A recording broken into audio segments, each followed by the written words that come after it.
안녕하세요. 오늘의 사건 일지 그날의 비밀번호 에피소드 14화는 위기를 기회로입니다. 미소님, 지난 여름에 비가 많이 와서 저지대 지역이 잠겼던 사건 기억나시나요? 물론이죠. 서울 강남 지역이 그렇게 잠기는 게 진짜 너무 충격이었던 것 같아요. 그때 지하철이나 자동차들이 침수가 되면서 많은 분들이 발을 동동 굴렀었죠. 맞아요. 저희 아버지도 퇴근길에 멀리 돌아오느라 고생하셨다고 하셨어요. 또 모 회사의 데이터 센터 화재로 전 국민이 마비가 되기도 했었죠. 이게 예상치 못한 기후변화 혹은 재해가 정말 큰 타격을 안기는 것 같아요.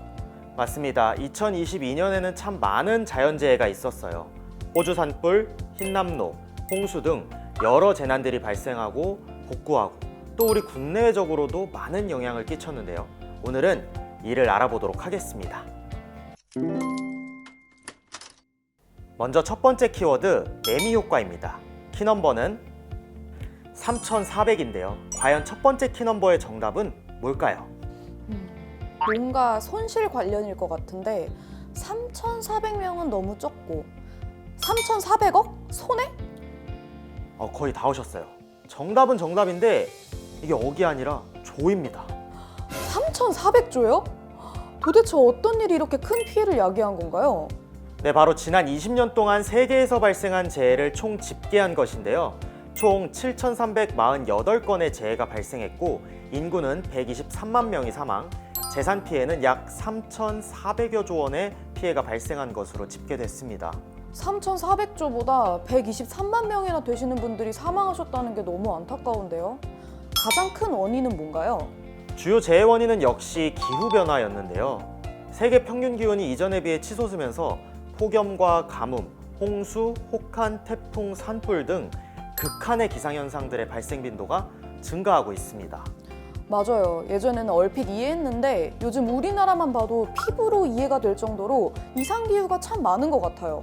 겨울이 와야 하는데 좀 따뜻하기도 하고 갑자기 또 너무 춥기도 하고 비도 감당하지 못할 정도로 갑자기 쏟아지고 한쪽에는 물이 넘치고 한쪽에는 극심한 가뭄에 시달리고 있고요. 그렇죠. 점점 사계절이 없어지는 것 같습니다. 통계청 이 나라지표에 나온 자료를 살펴보면요.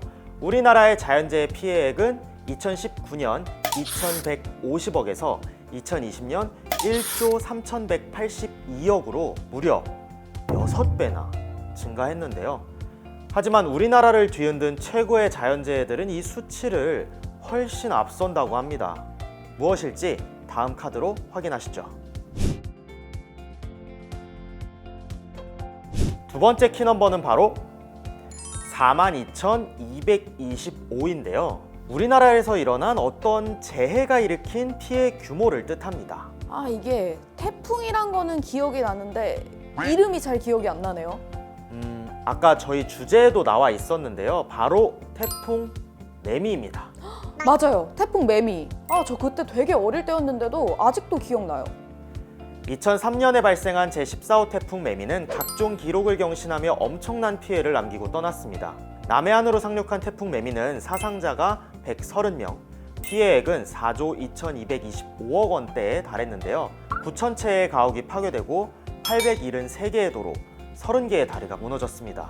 정말 자연재해가 올 때마다 느끼는 거지만 너무 무섭고 저희가 그 규모를 예측하더라도 피해를 방지하는 일이 쉽지 않은 것 같아요.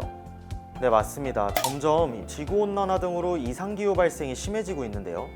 태풍 매미 역시 해일 피해가 거의 없었던 마산항에 극심한 피해를 안겨 더욱 충격이 컸습니다. 관련한 주식시장도 영향을 끼쳤을 것 같아요.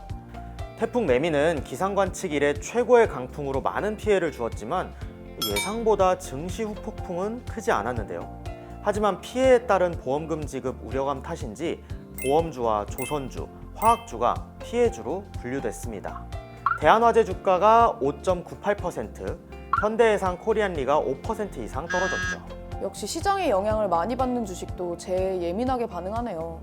맞아요. 보통 보험금 지급 부담 증가 예측으로 손보사의 주가는 하락하는 반면 건설, 시멘트 등의 재해 복구로 인해 많은 재화가 들어갈 예정인 산업주는 반대로 상승하는 주가 반영을 보여준답니다. 태풍과 같은 자연재해 상황에 관련주를 빠르게 파악하고 투자하는 것도 좋지만 이런 경우 급등락의 위험이 있으니 투자에 유의하세요. 이어서 두 번째 키워드를 보면 위기가 기회라는 키워드인데요. 오늘 우리 14화 제목이기도 하죠. 키넘버도 바로 이어서 확인해 보겠습니다. 키넘버는 1250입니다. 이번 정답도 뭔가 손해액일 것 같아요. 맞습니다. 역시 바로 흐름을 캐치 하시는데요. 이번엔 미국 허리케인의 손해액인데요. 1250억 달러를 기록했습니다.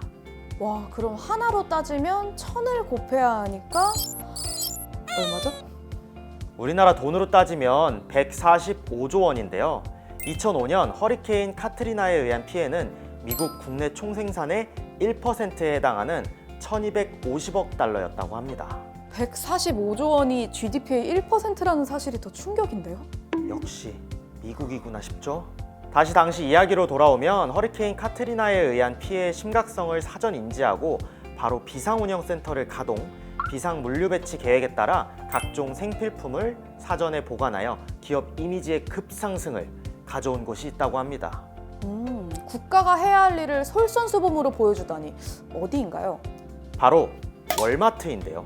월마트는 이전까지는 중소가게들을 망하게 하는 이미지가 강했는데 정확한 예측과 준비로 피해가 발생하자 피해 지역 주민들에게 신속하게 생필품을 제공해서 사전 위기 대응 체제 구축의 중요성을 보여준 대표적 사례로 회자된다고 합니다. 한순간에 집을 잃고 또 아무데도 갈 곳도 없는 분들께 정말 빛과 같은 도움이 됐을 것 같은데요. 사전에 위험을 준비하는 것과 위기의 순간에 발빠른 판단과 행동이 얼마나 중요한지 깨닫게 되네요. 이후 위기를 타개하기 위해 미국 정부의 정부 재정 지출 확대 및 재해 복구를 위한 지출 증가로 인해 결국에는 오히려 GDP가 상승했다고 하네요. 마지막 키넘버는 47인데요.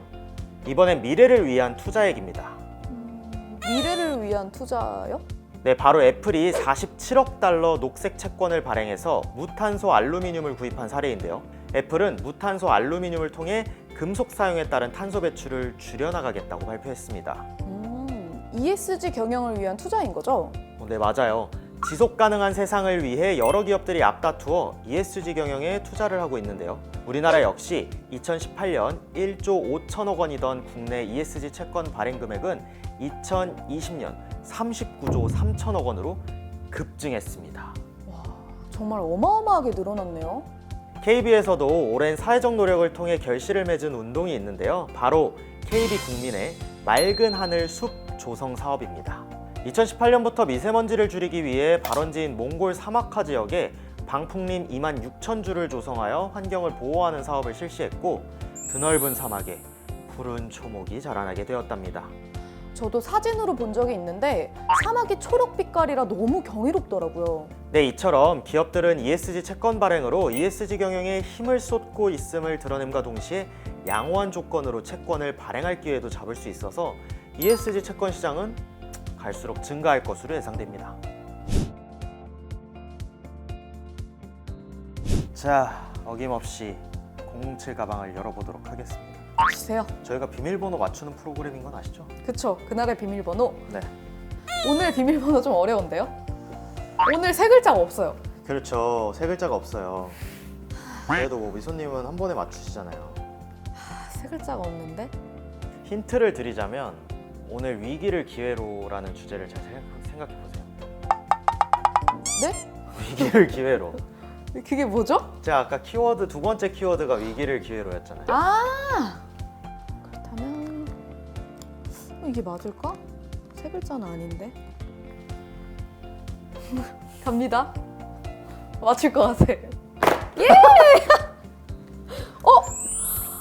이거 어릴 때 엄청 많이 본 화재 예방 포스터네요. 맞아요. 옛날에 뭐 이렇게 대회도 하고 그랬었잖아요. 네. 포스터 그리기 대회. 우와.